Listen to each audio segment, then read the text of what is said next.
siswa kita itu bagaimana siswa ya, karena salah satu mungkin dia faktor lingkungan, faktor ekonomi atau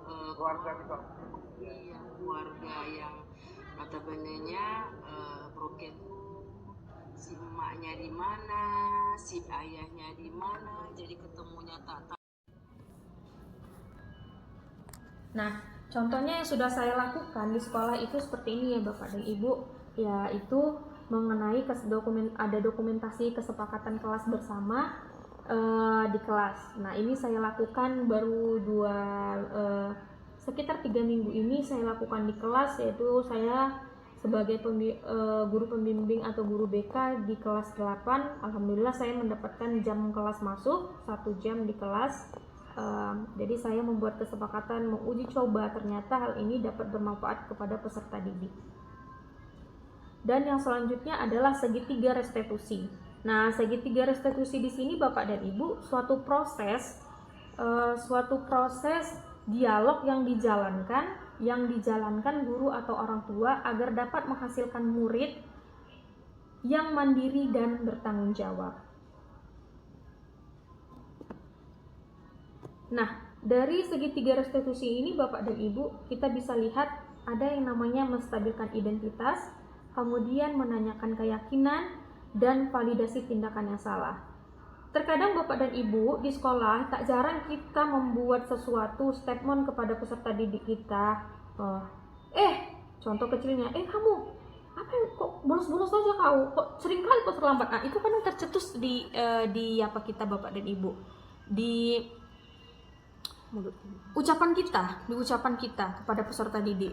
Nah, pada segitiga restitusi di budaya positif ini, nah, kita pertama-tama harus yang namanya menstabilkan identitas peserta didik, membuat peserta didik itu merasa nyaman sebaik mungkin, supaya mereka lebih terbuka dan lebih welcome menerima pertanyaan-pertanyaan yang kita ajukan kepada mereka, tetapi pertanyaan tersebut tidak langsung menjorok, bukan maksudnya menstatement mereka, menjudge mereka lebih buruk.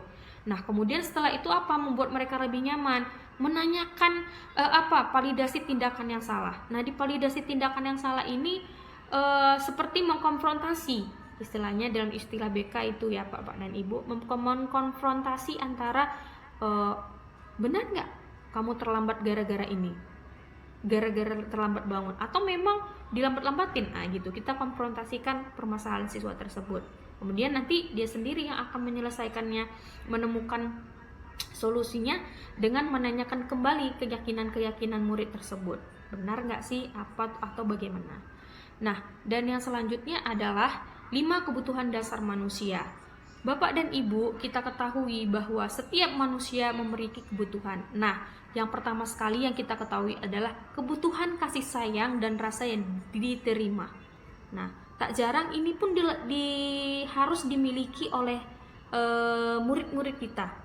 Jadi setiap murid-murid itu mempunyai yang namanya kebutuhan akan kasih sayang dan rasa diterima di lingkungannya. Tidak ada yang namanya diskriminasi, tidak ada diskriminasi antara guru tersebut kepada siswa yang satu dengan yang lainnya. Mentang-mentang dia ranking 1, itu sajalah. Kadang murid itu mau terceplos seperti itu Bapak dan Ibu. Tapi kita sebagai guru hendaknya memberikan kasih sayang dan rasa sayang tersebut tanpa ada pilih kasih. Nah, selanjutnya pada Bapak dan Ibu, kebutuhan penguasaan. Selanjutnya apalagi? Kebutuhan kesenangan, kebutuhan kebebasan, dan kebutuhan untuk bertahan hidup. Nah, ini adalah 5 kebutuhan dasar bagaimana kita bisa melakukan segitiga restitusi tadi dengan mengetahui kebutuhan-kebutuhan ini. Baik Bapak dan Ibu, di sini ada yang namanya posisi kontrol guru. Nah, kita sebagai Bapak dan Ibu guru juga di sekolah, pastinya tak luput ada yang harus kita lakukan. Kontrol diri seorang guru itu yang pertama adalah ada sebagai penghukum. Nah, ini kita kadang-kadang di sekolah ini banyak nih langsung menstatement murid, udah, ambil sampah sana, terlambat aja kau. Kadang gitu ya Bapak dan Ibu, langsung menghukum siswa tersebut. Nah, kemudian ada pembuat merasa bersalah. Nah, ini pembuat merasa bersalah ini dibuat kita kayak mana ya? sindiran-sindiran halus tapi yang menekan murid. Seperti itu. Kemudian apalagi posisi kita sebagai teman. Nah, kadang kita ini posisi guru kita ini sebagai teman ini dibuatnya sebagai teman tapi memberikan pertanyaan atau pernyataan-pernyataan kepada murid, itulah kau. Kan udah bapak bilang sama kau. Kenapa kau terlambat lagi? Aduh, salah aja pun kau ini, asik kau aja yang terlambat.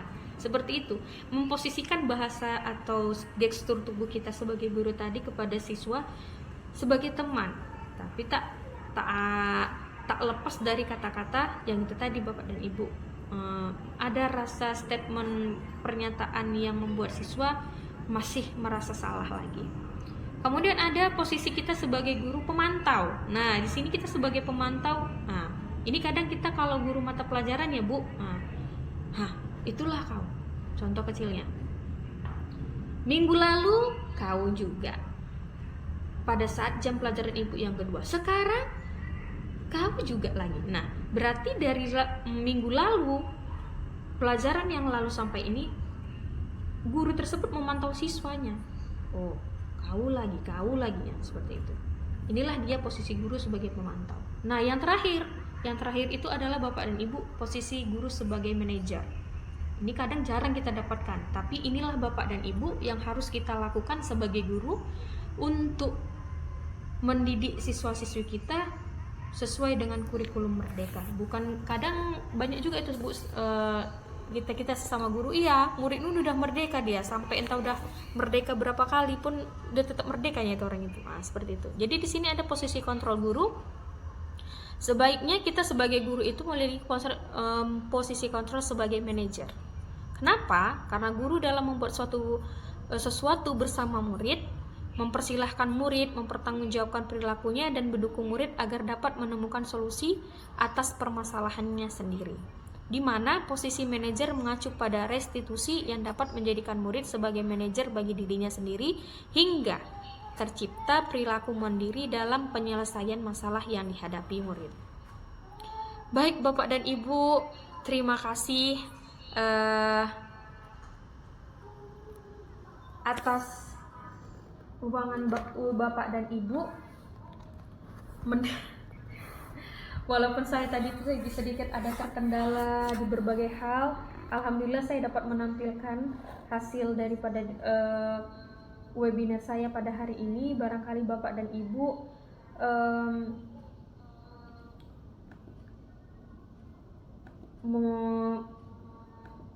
Bapak dan Ibu terkendala pada di awal-awal saya menampilkannya tadi. Saya mohon maaf yang sebesar-besarnya kepada Bapak dan Ibu. Kepada Allah saya mohon ampun. Selanjutnya saya kembalikan kepada moderator saya, Ibu Agnes. Baik, terima kasih Ibu Ulfa Syahidah sudah memaparkan materinya dengan tema budaya positif. Ya, tidak masalah ya Bu Ulfa, namanya juga kendala, kita tidak pernah tahu kapan terjadinya. Oke, Bapak Ibu, apakah masih semangat? Coba mana suaranya Bapak Ibu guru yang hebat, masih semangat? Assalamualaikum warahmatullahi wabarakatuh. Waalaikumsalam warahmatullahi wabarakatuh. Baik anak-anak ibu semuanya, pada siang yang berbahagia ini seperti biasa, ibu akan memberikan materi layanan klasikal. Nah, kali ini ibu akan memberikan materi tentang kesepakatan kelas. Nah, di depan sudah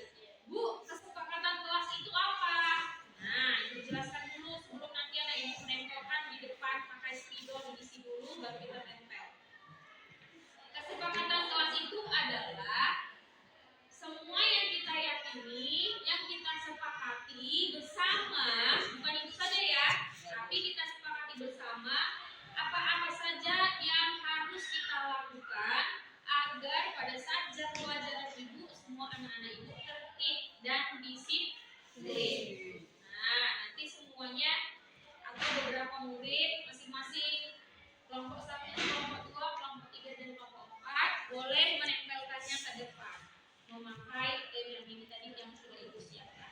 Semangat? Setuju? Oke. Nah, Ibu, silakan yang mau menempelkan ke depan mengenai kesepakatan kelas kita. Ada yang positif, ada yang negatif. Kalau dia yang negatif, pertanyaannya seperti ini. Kalau misalnya kita sudah masuk ke dalam kelas, 5 menit Ibu sudah di dalam kelas, jika terlambat, apa konsekuensinya? Dicubit. Bukan, sudah.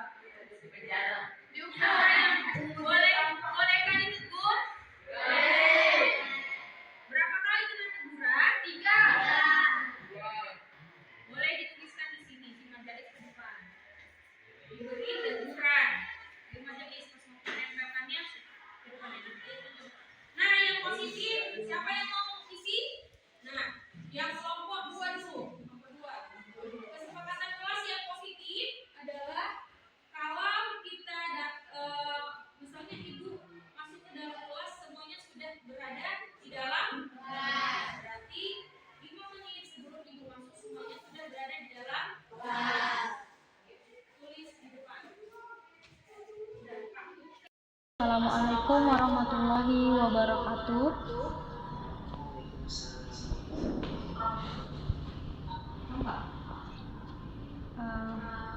Alhamdulillah, terima kasih kepada Bapak dan Ibu yang telah bergabung di acara webinar saya untuk pertama kalinya.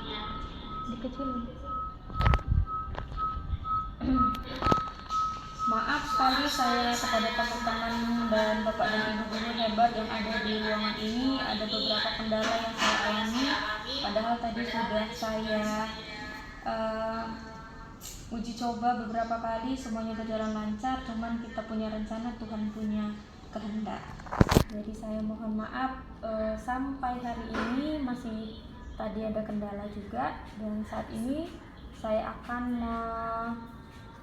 menyampaikan mengenai budaya positif di sekolah. Langsung ke slide berikutnya, Dek. Langsung ke slide berikutnya. Kamu jangan buka. Pertanyaan yang udah dibuat tempat. Baik Bapak dan Ibu, ada di sini beberapa pertanyaan yang saya cantumkan, yaitu mengenai setuju atau tidak setujukah Bapak dan Ibu mengenai pertanyaan yang saya sampaikan di sini, yaitu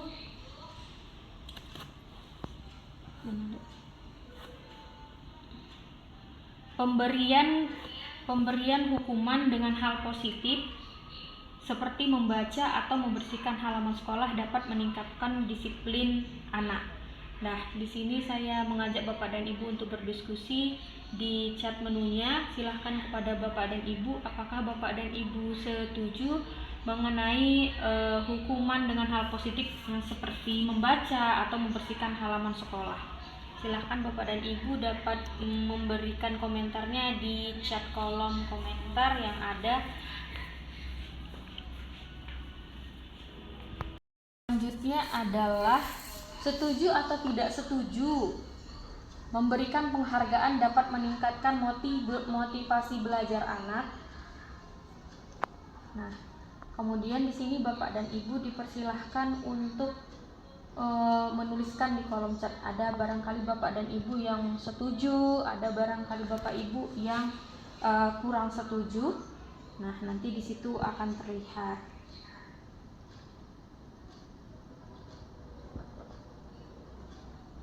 Mungkin jawaban dari Bapak dan Ibu sudah ada. Kemudian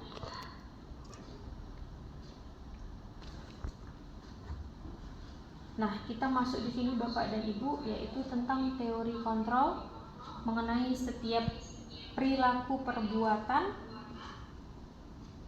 itu memiliki suatu tujuan. Nah, ini dijelaskan oleh William Glasser pada tahun 1984. Jadi pada hakikatnya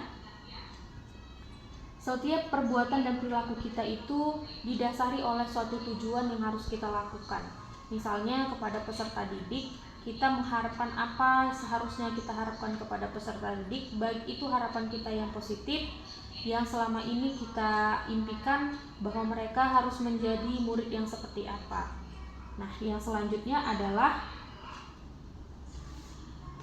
di teori kontrol ini Bapak dan Ibu, dengan mengaitkan nilai-nilai kebajikan yang diyakini seseorang, maka motivasi instriknya akan terbangun. Nah, motivasi instrik di sini Bapak dan Ibu adalah mengenai motivasi yang ada di dalam diri si anak tadi, yaitu peserta didik kita di sekolah, dorongan-dorongan naluri yang ada di dalam dirinya. Nah, termasuk